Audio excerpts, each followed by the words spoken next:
But the thing that I've always found a thrill is that when you go to do a concert, a real concert, you get ready and you walk out. You walk out on the stage, and whether you're playing in front of a 20,000, 40,000, 100,000 people, which you can do at festivals, you walk out on the stage and there's an outpouring of love from 40,000 people, and you haven't even played a note yet.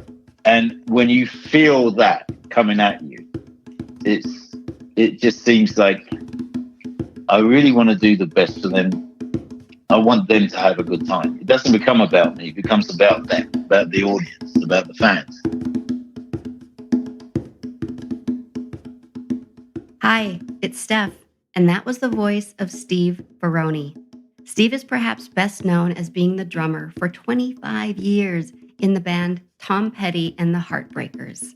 But his reach in the music industry is far and wide, a long string of experiences and professional relationships and friendships that weave a tapestry of a life in all genres of music.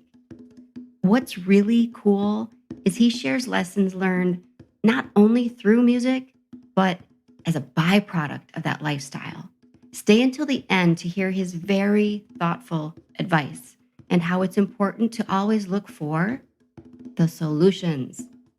From stadiums to studios to jazz clubs, and from rock to metal and R&B and country, Steve loves music of all kinds. It's fun for him. And maybe that's why he mentions the fun in the music and not the Grammy Award he won or the 4 Grammy nominations he's had or that he's played on numerous Grammy-winning albums.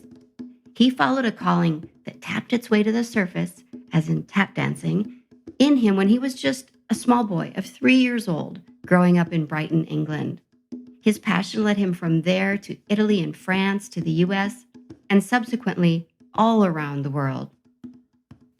He loves his family, his friends, his music, and boxing. He's quick with a laugh. He's enthusiastic about new musical talent. He continues to play, and his career is an ever-evolving source of discovery for him. So, let's get to it, huh? This is the Another Door Opens podcast, and I'm your host, Stephanie Himango. Here is Steve FERRONE.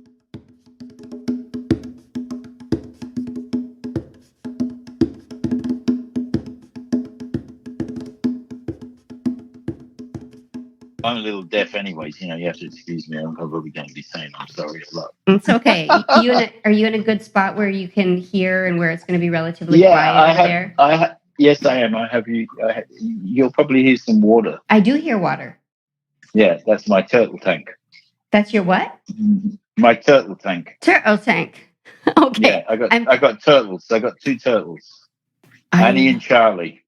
Oh my goodness. How long have you had them? Well, it'll be 3 years. Christmas. Next Christmas. Do you have any other pets? Yeah. I have 2 rabbits and a dog. And what kind of dog is it? It's a French bulldog. Oh, how cool! What's his name or her name? His name is oh Jesus! I'm blanking on my dog. Cash. Cash. That's cool. Yeah. That's cool. For a second, I thought you said cat, and I thought, well, that's unusual. No, Cash. Call your His dog name's Cash. Like Johnny Cash. Got it. I figured so. Yeah. Well, first of all, thank you so much for saying yes to this. I realize it was sort of a random request, and you were very gracious to say yes. Well, I know you.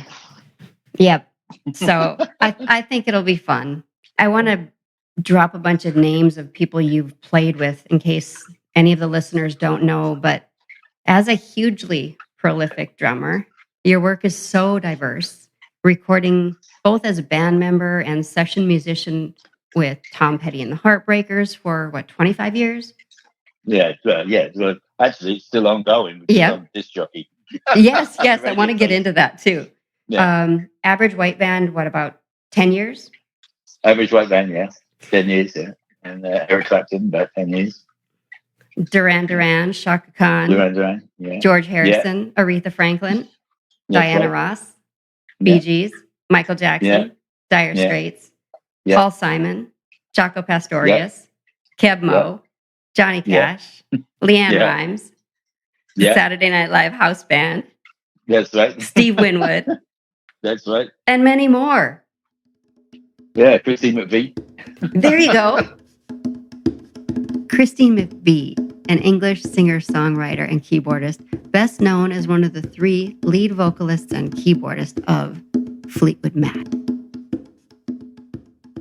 I'm curious, do you tend to think of your life in segments delineated by which band you were playing with at that time or who you're making music with at that time? Like some people think, high school or geographic regions, but for you, is it more delineated by music? Not really, because when I was in New York in the boom years of recordings, when the recording studios were going great guns in New York, I had one day. It started off with a heavy metal, sort of like thrash rock, thrash metal Mm-hmm. guy from Argentina, a big star from Argentina, came up to record in New York, and my day started off with him. And then in the afternoon, I went in the studio with Pat Metheny. In the evening, I went in the studio with Roberta Flack. So um, it was pretty much all mixed up together, anyways. You know what I mean? Here's a little background I found online for us. Patrick Metheny is an American jazz guitarist and composer. His style incorporates elements of progressive and contemporary jazz, Latin jazz, and jazz fusion. And of course, the great Roberta Flack. Did you know her middle name is Cleopatra? Isn't that beautiful? She's, of course, an American singer known for her #1 singles, The First Time Ever I Saw Your Face, Killing Me Softly with his song, and Where Is the Love, and The Closer I Get to You, 2 of her many duets with Donny Hathaway. He was never just necessarily one at a time. In one day you had 3 different points of reference. But yeah, absolutely. And it's always just fun to play something different. And we put in the clubs. Sometimes I play with an R&B band. Other times I play with a jazz band. There's a jazz band of studio musicians that I played with in New York. And Anthony Jackson, fantastic bass player. He asked me to do this gig, and there was a guy named Peter Gordon who played French horn. He was not only like a long hair classical guy, but a jazz player as well. He played French horn. Jerry Dudgeon played alto saxophone. Michelle Camillo, a great jazz pianist, and Gordon Gottlieb, who plays a percussion for the New York Philharmonic. And so Incredible. it was a very the music was really sort of difficult, but was was fun to play. Really a lot of fun to play. So I've always sort of moved around different stuff and playing pop music, blues, and rock. At one point, when I started playing in the sessions in New York, I went there with the Average White Band, and I was sort of taken under a great producer, a guy named Arif Mardin, who produced a lot of the Aretha Franklin stuff, and he produced John Prine, Aretha Franklin, Average White Band, Bee Gees, and he noticed that I read music, and asked me if I wanted to do sessions with him. So I started doing Shaka Khan's music with him, Bette Midler, and then to Atlantic, I did some work with Bette Midler and Bob Dylan, and just lots of different stuff. But it was always sort of like in the jazz R&B vein. And then I started working for a guy named Russ Teidelman, who produced Back in the High Life with Steve Winwood. And Russ was producing Christine McVie's album, which sort of took me into the rock world. Mm-hmm. And so I started to do a lot more stuff in that sort of vein too. And Eric Clapton, started working with Eric Clapton around that same time. So it all sort of runs runs together, but it's not like I stopped doing one thing and it was just sort of things sort of started to get added on. Mm-hmm. I'm curious, as the drummer, it seems like that role requires so much skill and so much discipline, especially when you cross so many types of music and so many styles. How do you bring your own originality to what you do while also sort of setting up other band members to do what they do? Well, I can't say that I'm very disciplined, but I do love making music, and I always sort of looked at my job as far as working with producers was to figure out what it was that they wanted, or what the artist was looking for emotionally in the song. A lot of the artists would give you, clear direction on what they wanted, Mm-hmm. and then once you figured out what it is that they wanted, then you can just play and make it your own, add your own stuff in there and your own personality. You know, but it's always first figure out what they want. The Heartbreakers was a big example for me of that, because the music that they made before had this sort of swing to it. It's Mm-hmm. not really that complicated, but it's just finding that groove and then having that swing and fitting in with the band and not trying to tug them along into anything that I would want, really. I mean,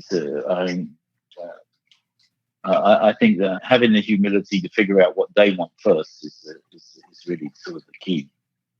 If you can know what they want, and then sort of feel your way through your own personality and put that in there, and it seems to run through any kind of music that you want to play.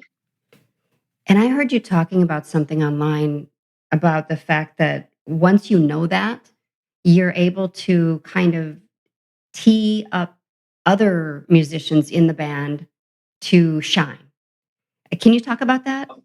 Yeah, well, I think the drummer's in a very powerful position in where you sit. Playing with a band it's not really what I'm gonna do. It's kind of like, how do I knit this whole thing, this unit together to make this track, to make this bass work for somebody, for the artist to be able to perform over. When you're playing with the band, it becomes this machine, and you can bring the focus of what you're doing to something that somebody is playing, just by acknowledging what they're playing. Mm-hmm. Do you understand what I'm saying? I do. It's that if I hear somebody playing something, I can acknowledge what that person's playing and still not lose the glue that holds the band together. Mm-hmm. And once you acknowledge that person, that part becomes important, and people start to notice it. I think in Tom Petty and the Heartbreakers, you all had such a synchronicity there. And it sounds like it's one of the most special times, although you have so many. I know there's not necessarily favorites there, but what words describe playing with that whole team, that whole group? Well, you just said it. Team. Tom put together a team of players to play his music. And it wasn't like he would show up with stuff that was completed. He would show up with a song and a guitar, and it's just a song. And then we'd sort of fall in and start to play this song, and it would end up wherever it would end up. The Heartbreakers it was different in the way. Okay, Average White Band, we would jam, and then out of these jams would come a song. Mm-hmm. Tom would show up with the song, and out of that song would come a jam. Interesting. Yeah. I mean, there was one song in particular called "Sins of Our Youth." It was one of the last albums that we recorded, and it started off. It's actually the original version of it is actually on one of the American Legend album. And that's how that song started off. and we just weren't feeling it in the studio. And Tom was like, "Well, I don't know about this, you know." And I said, just as a joke, really, I said we could always try it as a bossa nova, and it was really as kind of as a joke. And I started to play this bossa nova beat, and Benmont started to play the chords on the piano, and then everybody fell into it and started playing it. And it was started off as a joke, but then Tom said, "You know, well, that sounds pretty good. Let's do it that way." And that's the version that actually ended up on the album. Oh, cool. And so I ended up calling it, instead of calling it Bossa Nova, I called it a Rockanova. Like it. Yeah. And you're still spinning tunes for Tom Petty Radio on Sirius. Yeah. Tell me about being Yeah. a DJ. How does that feel? Well, Tom had this had a show called Buried Treasure where he plays songs out of his own record collection, and I get to do that, play songs that I like, some Motown songs, some R&B songs I get to play on my show. I mean, the base of the show is Tom Petty's catalog, which is enormous. Mm-hmm. Some of the shows, the producer just put in like a couple of the songs, because I make up a list of songs. I send him a list of songs that I want to play, and sometimes in my travels and like playing in clubs, I'd run into to other artists. In a club, I ran into these two girls called Bones UK. Okay. And they gave me their record, and I liked that, and so I played that. So it's really, really unknown stuff, new stuff, fresh stuff. That's got to be fun. Yeah. I had to look up Bones UK, and they're a rock band from London, now based in LA, consisting of lead vocalist, rhythm guitarist Rosie Bones, lead guitarist Carmen Vandenberg, and drummer Heavy. When I read the following on their site, I could not share it.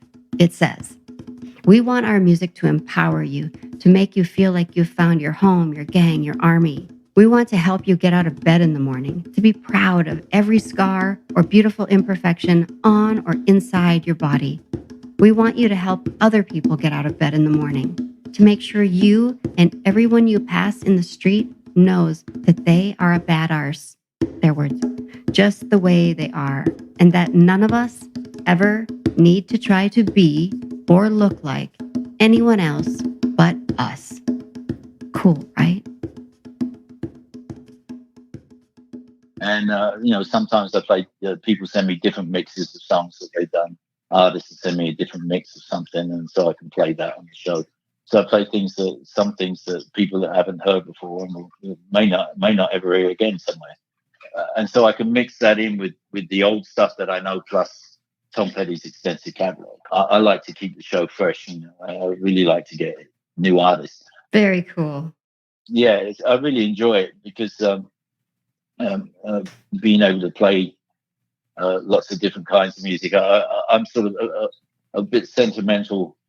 I loved old radio when there was disc jockeys and they would play all different sorts of music on one radio station. It wasn't just, mostly now you go to a radio station and it's rap and it's R&B, old school, rock, classic rock, heavy metal, and that's all you get on the show.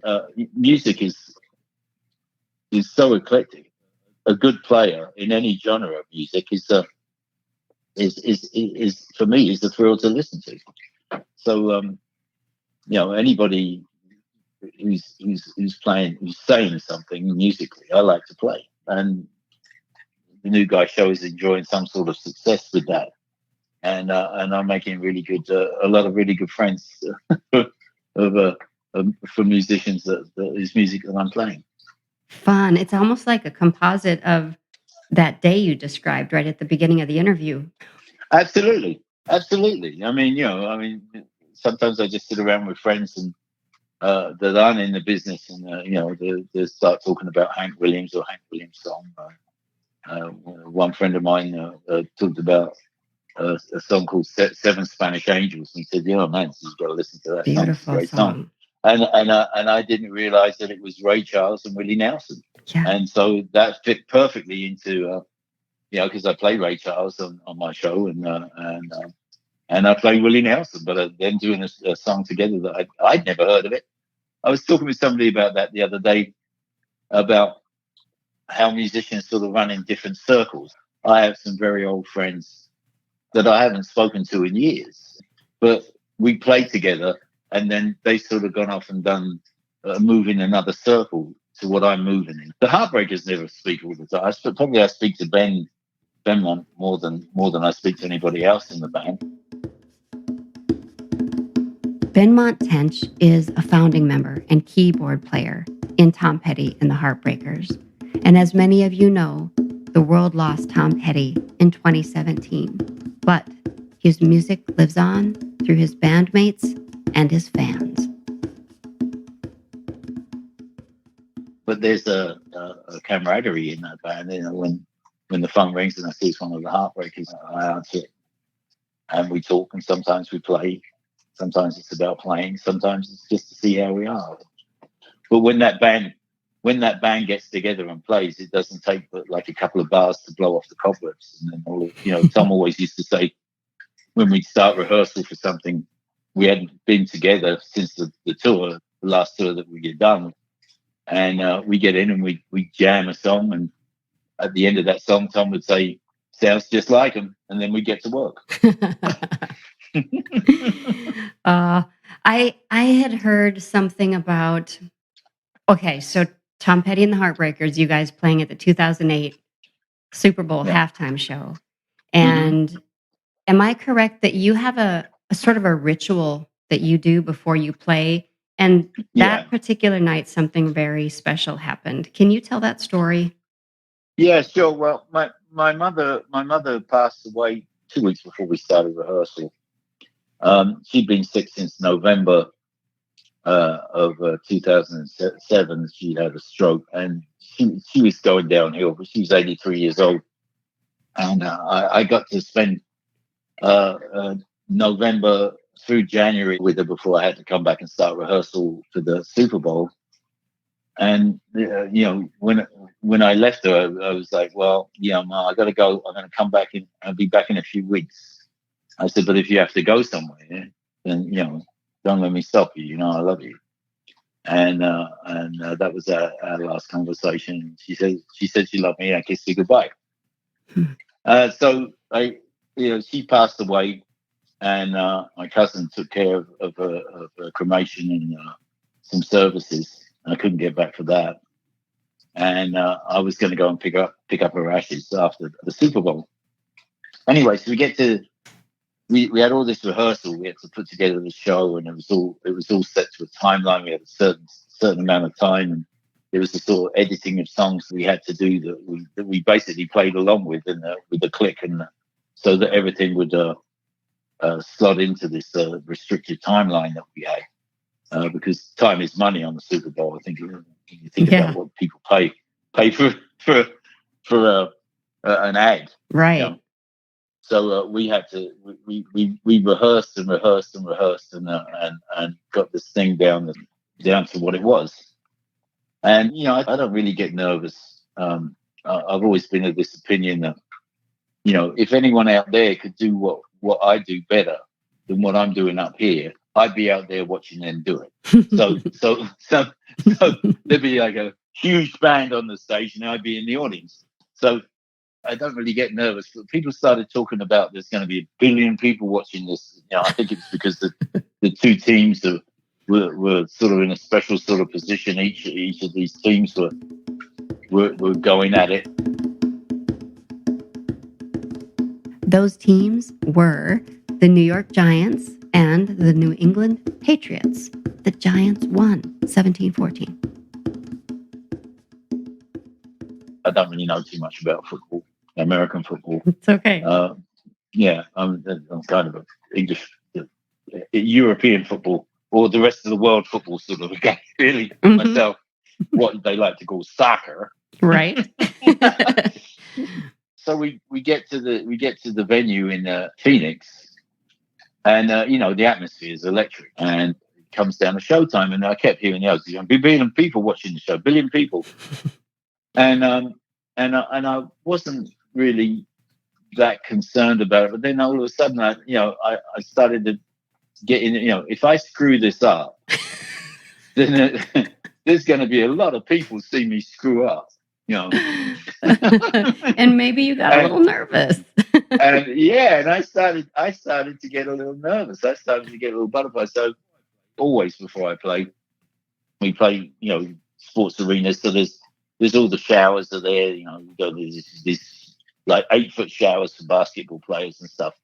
And I usually go into one of those showers and I take a nice hot shower, and I pray and I meditate. I usually ask if for the talents that I've been given to be at their sharpest, for the people that are paying good money, who've been working hard all week and want to come and see a good show, that my talents and be home, that I play the best that I possibly can and be of service to my band. And I was in there in the took a shower, and I'm in there and I'm taking my shower and hit my knees and I just say my prayer, and I started to meditate. And my mother actually came to me in the meditation, and she was looking very excited and very pleased with everything that was going on, and all she kept saying was that this is so much fun. This is so much fun, you know. And I started to think, well, yeah, this is fun, This is, and why am I worrying about anything? I'm well rehearsed. I know exactly what I did it last night at the run through, and all I got to do is go out there and do the same again, and don't get involved in trying to impress a billion people. Just go out there and do your job and have fun. And I started to feel back on my game again. And they wheeled this massive stage out, and they set this thing up in no time at all. Then we get the word they're ready for us, and we went up on the stage, and I was sitting there getting my drums together and just making sure that everything was tightened down and ready to go. And I look and I see Tom was adjusting his amplifier, and I see that his hand was shaking. Tom always got nervous. Oh.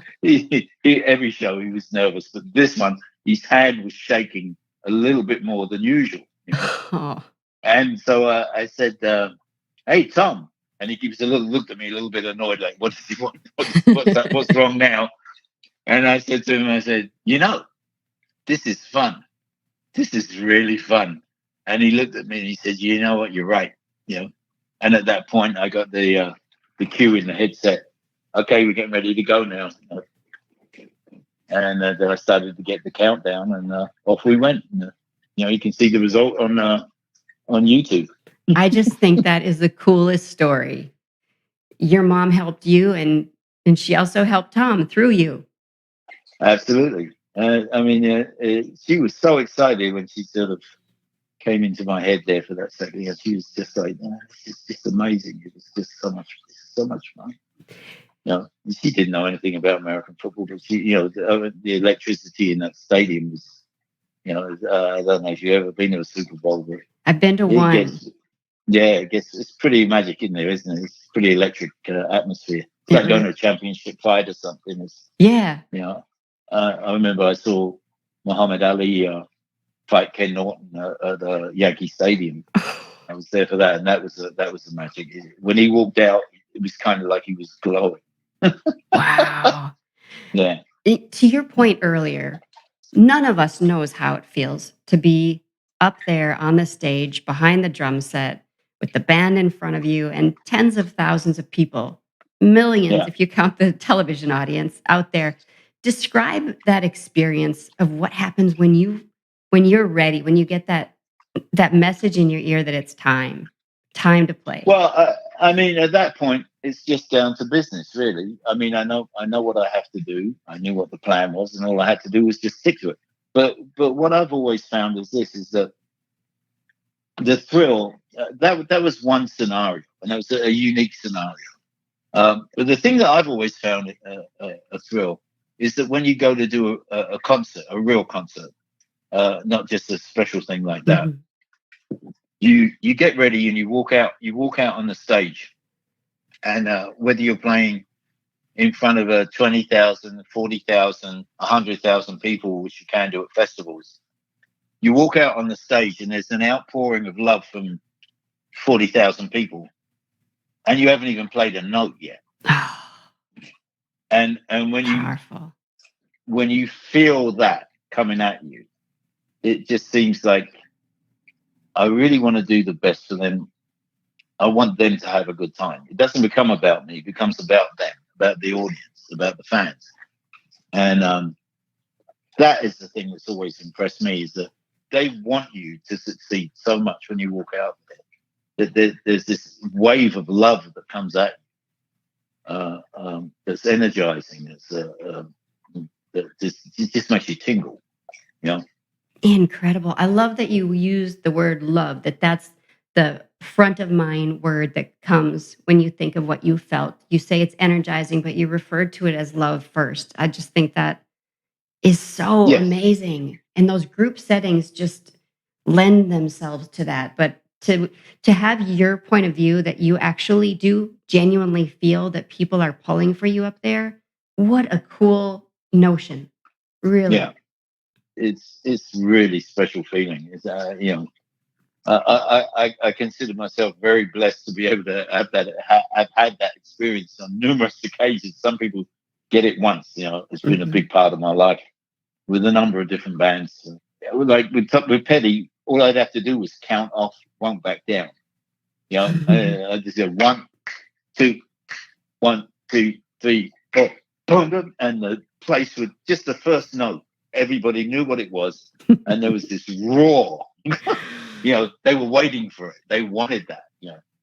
And you're delivering. You're delivering. You're paying back the love. 6 people are paying back the love to 20, 30, 40, 50, 60, 100,000 people.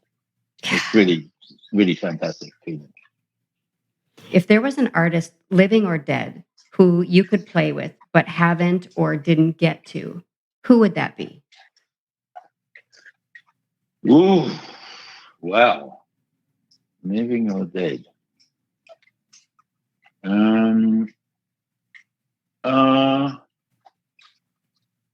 Well, I did get to play with McCoy Tyner I got to play one song with McCoy Tyner, and I would have loved to have played more with him. Tell me a little bit about him. Well, he was just McCoy. Yeah, McCoy Tyner, nobody finer. I got Brian Auger introduced me to McCoy's playing. He used to play with John Coltrane Quartet. Just an amazing pianist with the amazing voicings that this guy had. And, I don't know. I just wish that I'd been able to play in his band and figure out what made him tick. What was his thing? I saw him play with Eric Gravatt in a tiny club in Miami. Just a phenomenal player. And I got to play with him at a benefit, one song at a benefit in New York. Paul Schaefer asked me to come and be in the house band for this benefit, and I went there and did that. It was just amazing to see this.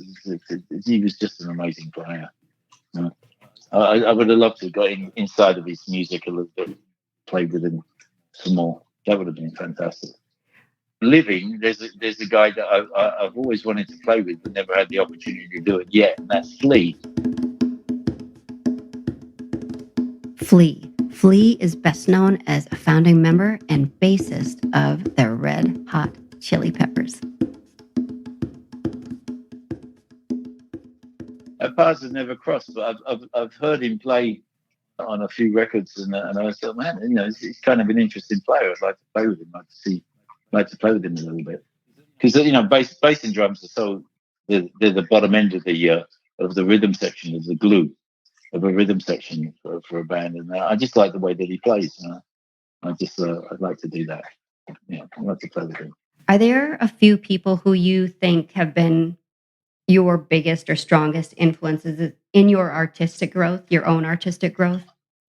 Yeah, when I was 12, and I was playing with like 18-year-olds, they would get my mum's permission to take me to see these blues concerts that would pass through Chicago blues guys that would pass through Muddy Waters and Sonny Terry and Brownie McGee and John Lee Hooker, all those guys that would all come through Brighton.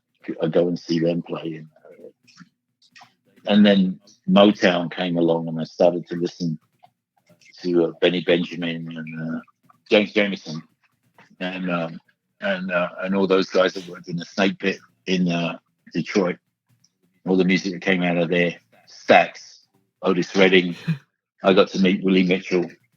All those R&B, all the Aretha Franklin and Led Zeppelin and Joe Cocker, Herbie Hancock. You want to talk about drummers?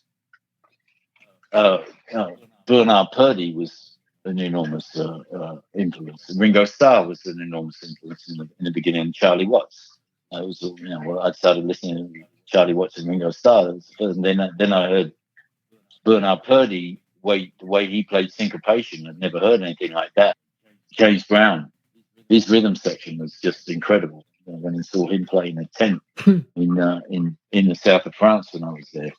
I mean, basically all of the local 802 musicians in New York. These guys were just. I mean, they taught me my craft. Phil Collins was a big influence. I'm glad you mentioned Brighton and you're coming up in UK, and I know you started so early drumming, but even earlier than that, you said you started tap dancing at the age of 3, right? Yeah, as soon as I could walk, basically, they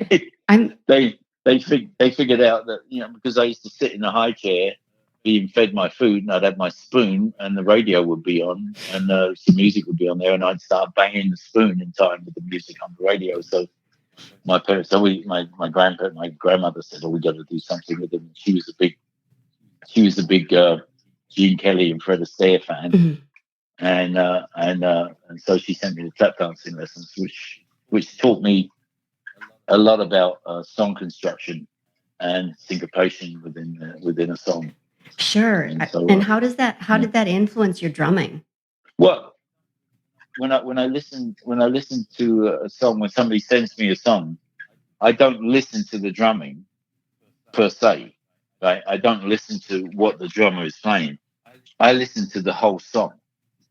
So that's kind of allowed me to move into different bands. I mean, I think I've replaced more drummers in bands than I mean, I replaced Phil Collins when he couldn't tour with Eric Clapton. I replaced Robbie McIntosh when he passed away for Average White Band. I played with a band called Pooh, which is an enormous band in Italy. Their drummer retired and then came, and I played with them for a while. And a lot of people sort of, they sort of study a drum part, and I study a song. That's an interesting distinction. Yeah. So tap dancing kind of allowed me to do that, mm-hmm. to learn the song and then fit the tap dancing into the song, sort of thing. Once I was in a tap dancing competition called the Brighton Festival, and you get given a number and you're in an age group, and then you go out, you do your dance, and then the next person comes up.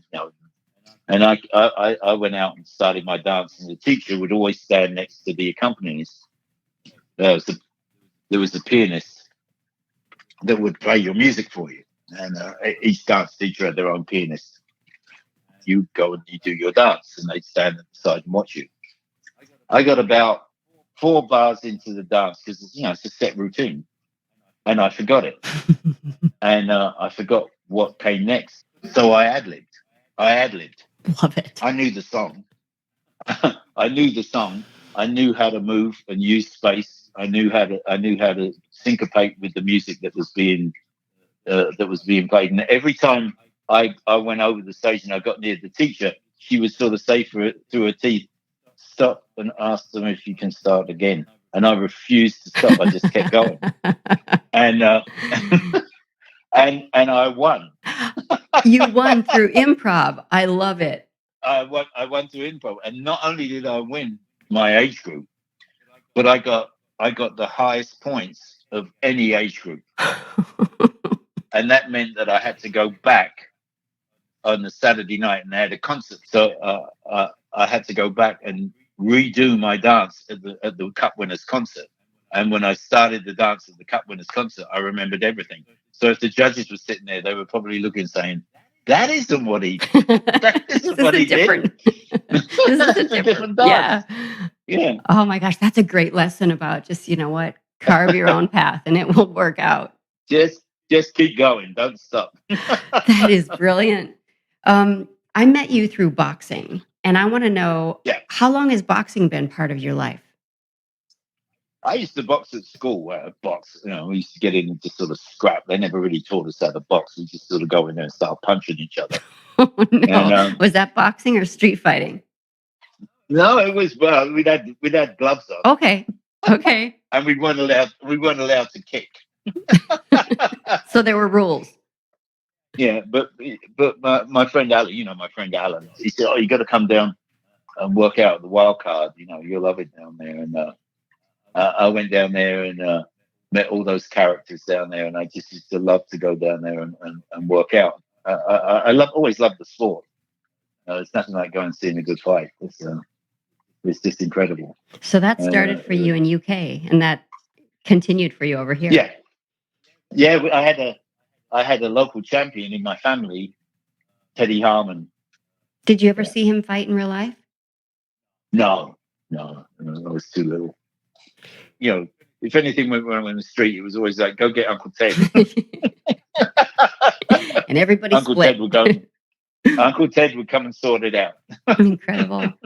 When we were talking before, I was mentioning how we all have just so many turning points in our lives that are significant to us. And I know you have so many, but are there one or two that you feel have been most life-changing for you that you could talk about here, and why they were life-changing for you?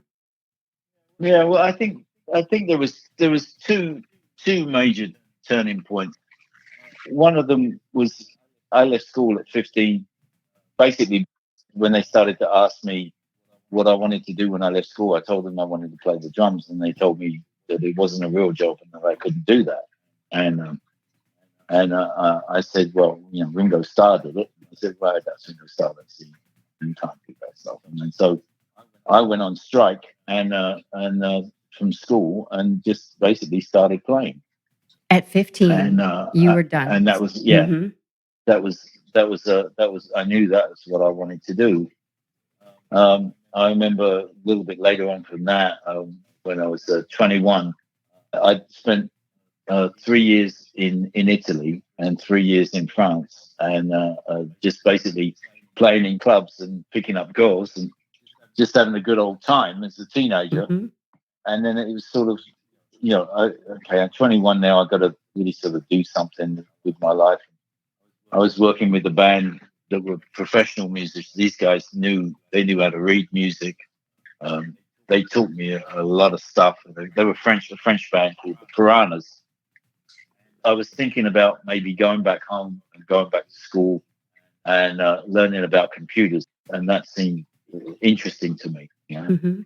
And at about that time, this French band, they said, "Well, listen, we've been offered a year in Nice to play in a casino in Nice as a residency, and all we have to do is just stay there and get paid money and we get you an apartment."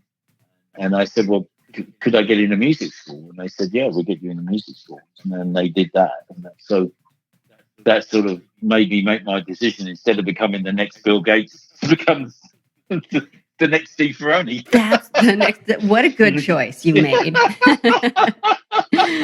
That's great.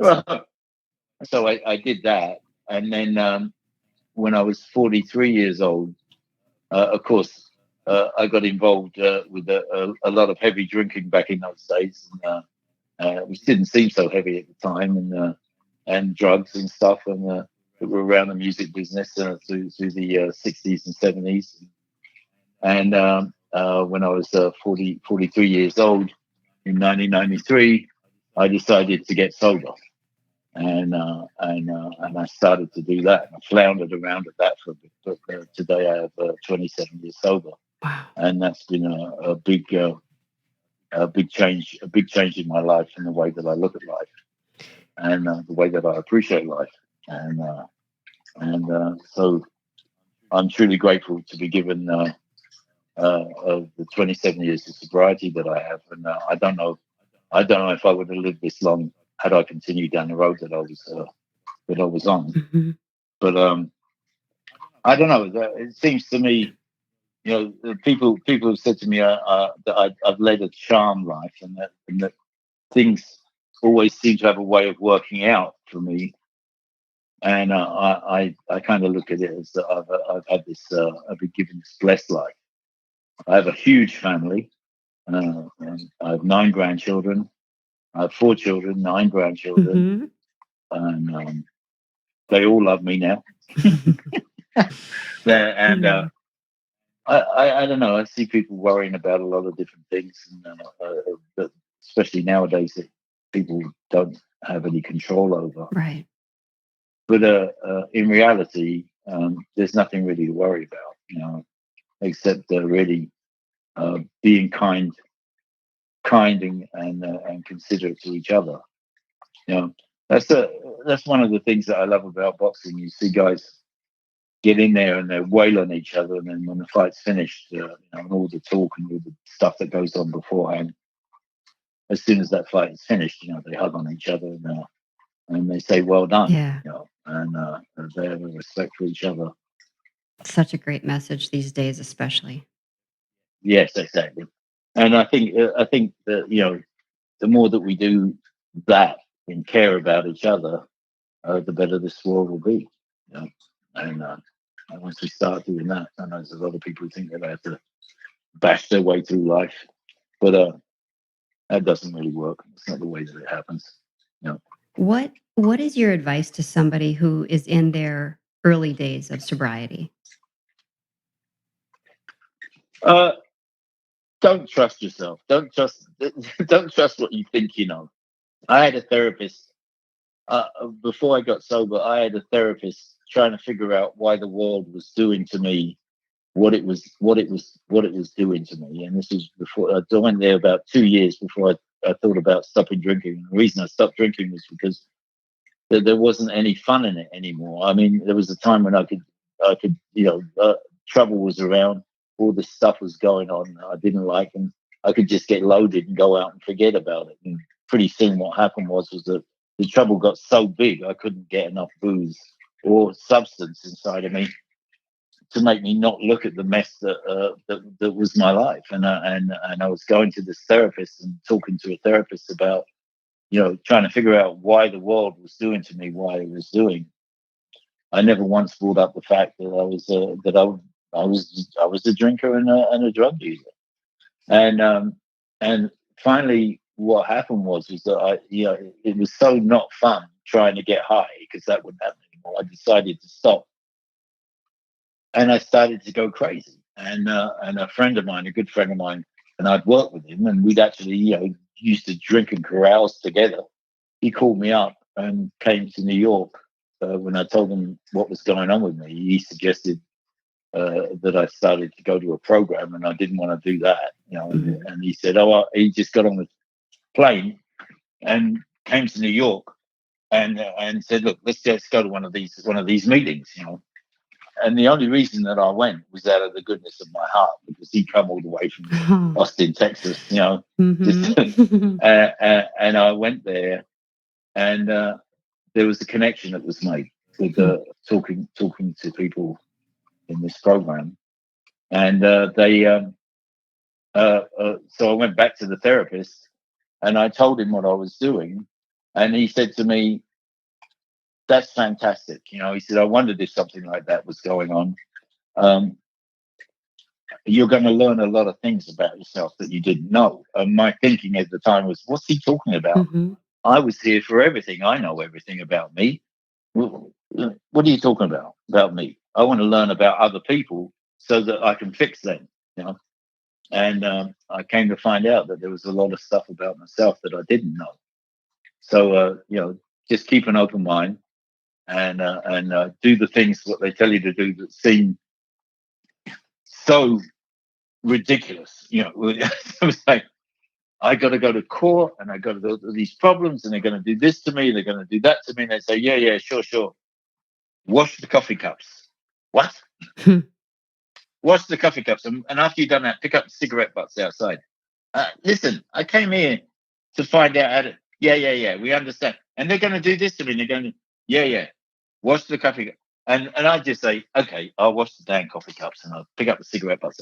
What, these people are crazy, and given time, I came to find out that they knew exactly what they were talking about. So if you got problems with that, then go do what they suggest, do it to the best of your ability, and stay. And you'll come to find out that there's lots of stuff that you didn't know, and your life will get better. That's such good advice. I figured out a way to be happy without the drink and without all that other stuff, and I found other stuff that's just so much more important. And I'm really grateful for that stuff. Final question for you today. And before I ask it, I just want to say thank you so much for giving so much of your time today. Thank you, Stephanie. It's always great talking to you. You too. What do the words "another door opens" mean to you, if anything? Oh, wow. I said that to my son the other day. He lives in New Zealand, and one door closes, another one opens. Mm-hmm. And usually, the funny thing is that sometimes we spend so much time thinking about the problem that we fail to hear the solution. Mm-hmm. I guess I could say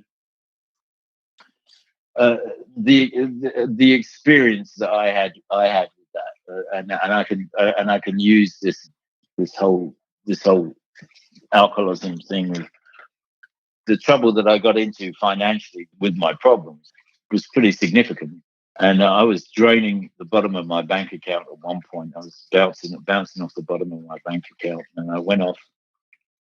And now I've got sober, and I still have these problems. I went to a meeting and somebody was talking about something about problems not really being problems, and to keep focused on what's in front of you. And I went back home and there was a pile of mail, and that I just let accumulate because I was I'd come downstairs and I'd see the mail. And I'd say, oh God, I don't want to even look at it. I got all these problems that I would go off and find a solution. And somebody said something, and I decided to come back home and just sort of shut the door on that stuff that was going on and just stay in what was going on at the moment. Mm. And I went into the mail and I was going through the mail, and the usual ads and a couple of letters here and a couple of letters there, a couple of bills and something. And there was this big envelope, and I almost chucked the envelope away. And I thought, well, what is this? And I opened up the thing and I opened it up, and it was a publishing check for $10,000 that really took care of all my immediate problems. Oh. And after that, and after that, somehow all the other problems, it just sort of went away, because the work came.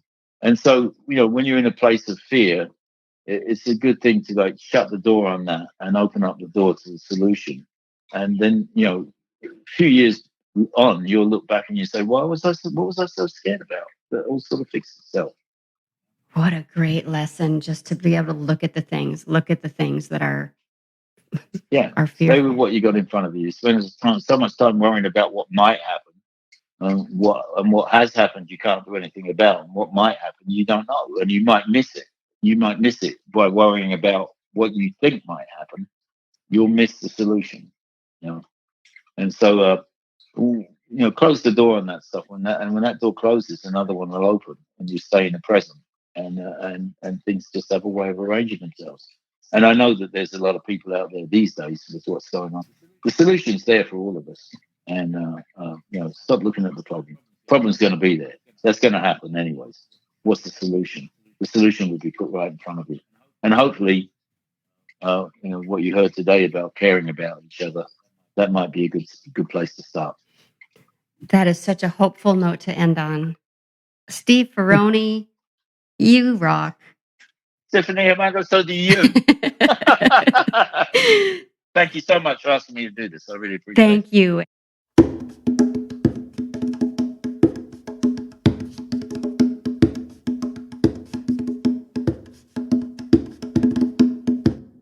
If you're new here, the Another Door Opens podcast is about open doors, open hearts, and open minds. I have conversations every week with different guests who give a glimpse into their lives and lessons they have learned and want to share with us. The aim is to celebrate differences here and also to find common ground, to be good to one another. By listening, we are reminded that everyone has a unique life perspective and everyone wants to be seen and heard. I want to thank my wonderful guest, Steve FERRONE, for sharing some of his stories, experiences, and insights with us. You can find Steve online at steveferrone.com, on Instagram at Steve_Ferrone, and for his New Guy show on Tom Petty Radio, check out SiriusXM.com for his schedule. I also want to say thank you to you for listening. It means the world to me. This podcast is brand new, and it's going to keep getting better with your presence and support. There's a fresh episode every week, and each one is very different from the last. So please continue to listen and download the podcast, subscribe, and if you enjoyed it, maybe give it a 5-star review or share it with friends or both. That would be cool. If you want to be even more involved and support the making of the show, visit my Patreon page at patreon.com/anotherdooropens. You can subscribe to support the show for as little as $1 a month. So check out those options and the perks that come with them. Thank you so much to my first several Patreon supporters who have logged on and subscribed. I appreciate you so much. A very special thanks to Eric Brown for the Another Door Opens drum beats, and to Jonathan Raz, who edited this episode. On Instagram, Facebook, and Twitter, follow the podcast on @podcastado. It's short for Another Door Opens. Okay, thank you for being here. I'll see you next time. Love you, bye.